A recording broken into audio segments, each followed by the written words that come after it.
Okay, I decided to run up here to use the rest of a gift card that I was gifted from someone in Florida. So thank you so much. I'm getting my Starbucks in this week, I guess.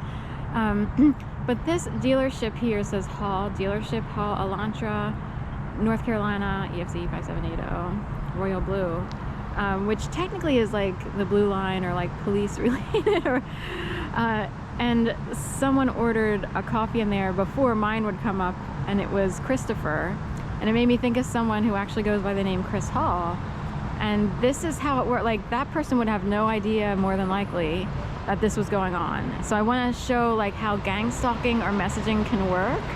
So it could go either way. It could make you feel like important or loved. But if you don't know the person, then it's like, I don't even know this Target.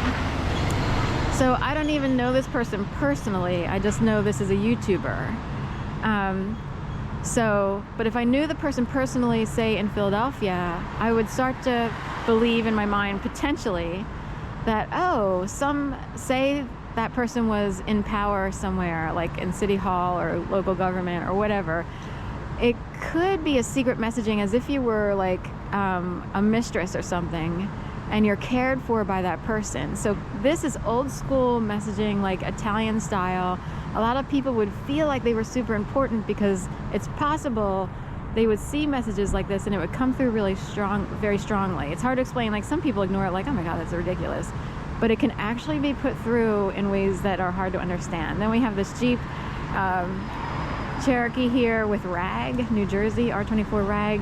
So, and I would think RAG, then we have emergency, 8, 9, 11. There's 911 on this New York behind it, a little Honda Fit or similar.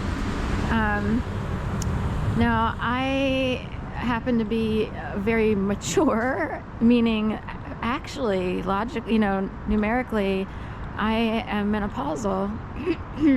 So Mark, 7402 Saturn, that makes sense to me. It would be MRC, although that's real estate. There's an MRC real estate, so we'll switch it over there, Saturn View. So anyway, it could mean like a view, having a view, even though it's spelled V-U-E. But anyway, and here's DGX. I see this Dog X Philadelphia, because it used to be a dog store here, Unleashed. And now it's like an exchange, almost like with the military. Groceries, household, beauty, produce. So it almost looks like a military, exchange or commissary or whatever those things are called on bases. So anyway, but all of that could come through,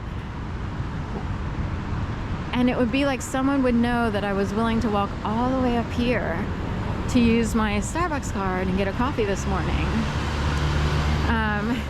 I normally wouldn't, but I wanted to check out the store and I had the hankering. I felt compelled.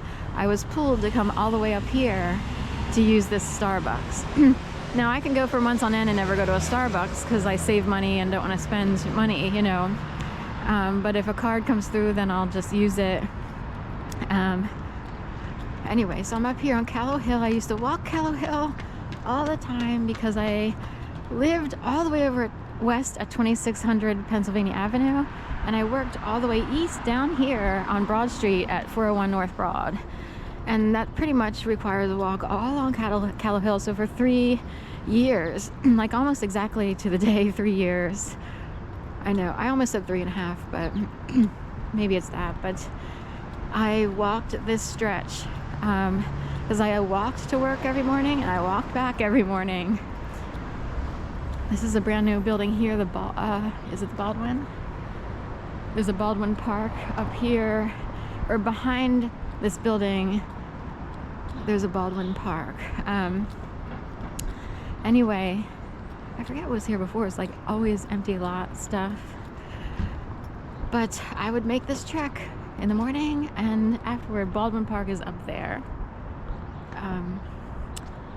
by that North by Northwest building, on the other side of this field, per se.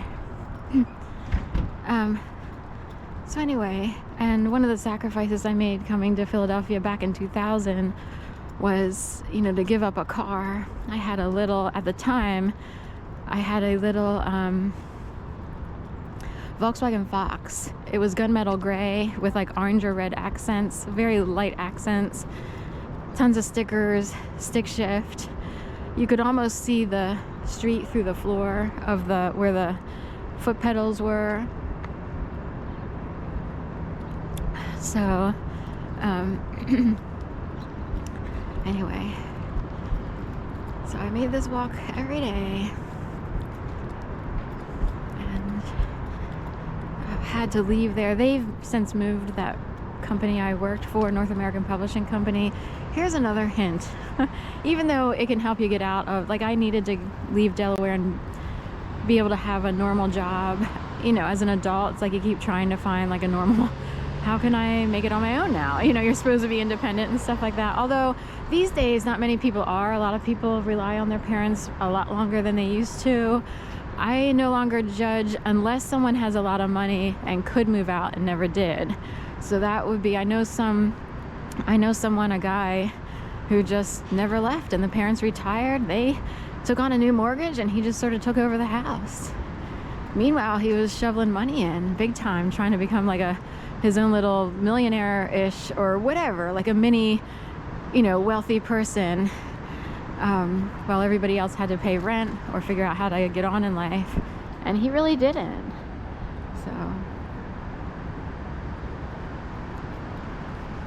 So anyway, whatever I was saying, so publics, you know, it's possible if you are a certain type of personality, it might help you to work in the private sector, like not public schools, but private schools. Save yourselves. Or anything with the word American in it, like North American Publishing Company. That could be a dead giveaway that they might be hooked up with the government. I wouldn't have known that. I needed a job. I actually had 2 offers. And that's how it works. Then you're stuck there trying to decide which is the better option for me. Should I go to the big city and work at this place that I wasn't impressed? It wasn't that I wasn't impressed. It was like I questioned it, because when I walked in, I thought, whoa, these people, you know, they have a very dark lobby, dark entryway, and I didn't love it. The other place was more normalized, like in an office park. It was more suburbia in another section of Pennsylvania. And I was like, well, I could go over there, but then like I'd still have to rely on this cheap car, and it's more in the realm of technical writing. It would be hooked in with the software world-ish, kind of. I'm being told it was better to come to the big city anyway, despite the way the lobby and the darkness of it. Like, I need light to survive.